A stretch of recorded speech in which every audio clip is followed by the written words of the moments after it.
Call a spade a spade. They're scared to sign the guy because of his reputation. You're not going to sign him because of all the stuff he's bringing in his locker room and you don't know about. Yeah. That's it. He's going to do that. He's going to hang out. Like, you hear all that stuff. But, that's it, man. You're scared of him. Risk reward. If you're scared, you're not going to sign him. Because it's not like things that he does. He's like the only person in the NBA that does that do them. I think it's more of a situation where people know how he is, and he'll call them out. He'll say how he feels. And like Kenny said, some people are afraid of that. I think they're afraid he'll mess up the chemistry of the team. Like what chemistry does Memphis have? Like honestly, they're not a great team. They're not a great team to mess up their chemistry. So it's like, okay, you understand. You just don't want that baggage around. So okay, I got you. Yeah, 1-6 on the road this season. Opponents averaging 96.6. What chemistry do the New York Knicks have to turn down Allen Iverson? What is he going to mess up? What is he going to mess up? Yeah, no, I hear you. You have no chemistry. What is the Knicks' record? Well, I think, and again, with those teams also, what is... They're 3-11. Like, right. Why would you not take it? Okay, and 1 year, we all know you're in the 1 year plan anyway. And the other thing about it, I don't understand why. This is another thing. We got time, hopefully. No, we got time. Go. I don't understand why the New York Knicks even announced that they would or would not sign him.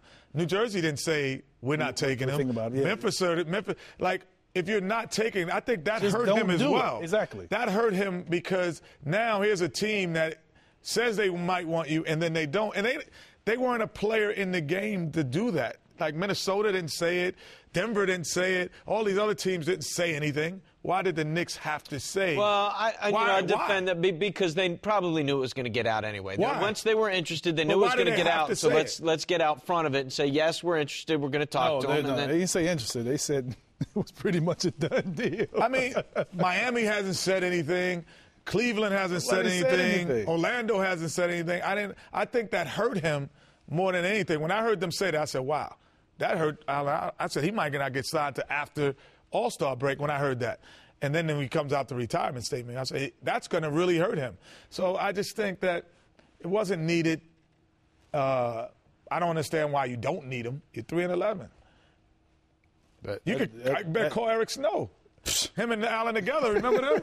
3-11, man. 3-11, you can't use a guy who could get 25 a night. Well, I mean, and you play an up and down game. I do not understand that at all. You're not really trying to win anything. I do not understand that at all. Come on. And I've heard Let's call a spade what it really is. I don't know. Like I've heard that people say, well, it could be like Stefan's situation. What? I don't. Allen Iverson averages. He gets 25 in his sleep. Stephon Marbury, he was a good player. So why didn't they? So why you think they're just the entourage stuff and that's what they're worried about? It's a headache. Is it because it's a headache? 2010. Okay, well then that's the reason why. Then you answered your own question, right? I mean, you're like, why don't you get a guy because they don't want it? But then you guys say we're not getting him because of 2010. We can't take the chance of him playing well. Because if he plays well, he has too much of a following. He has too much of a following. They're going to say, well, you got especially in New York City, hip-hop, the birth of hip-hop. He's their first hip-hop king of basketball. He goes off, has a great season. You get you to the playoffs, the first round. Are you kidding me? It's too much to live up to. It's too much. So call it what it is. But you shouldn't have said anything then.